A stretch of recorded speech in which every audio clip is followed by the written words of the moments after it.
Question E on percentages. We are asked to find 50% of 180 liters. So 50% of 180 liters can be expressed as 50 divided by 100 times 180 liters over 1. So when you simplify this, you have 50 times 180 divided by 100. And when you divide, 10 can divide this as well as this, leaving us with 18 times 5 divided by 1.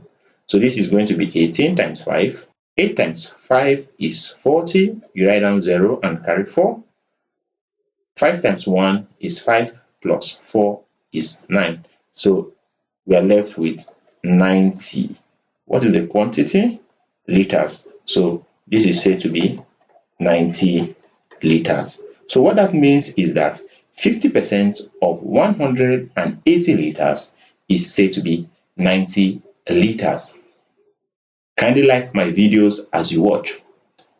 While I recommend that you subscribe to my channel if you are yet to do so.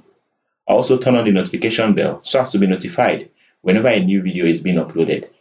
You can also use the comment section to interact with me on areas that are still difficult for you to understand. While I recommend that you share the link with your friends and families so that they can also benefit from our daily classes. We shall now take the next exercise on percentages.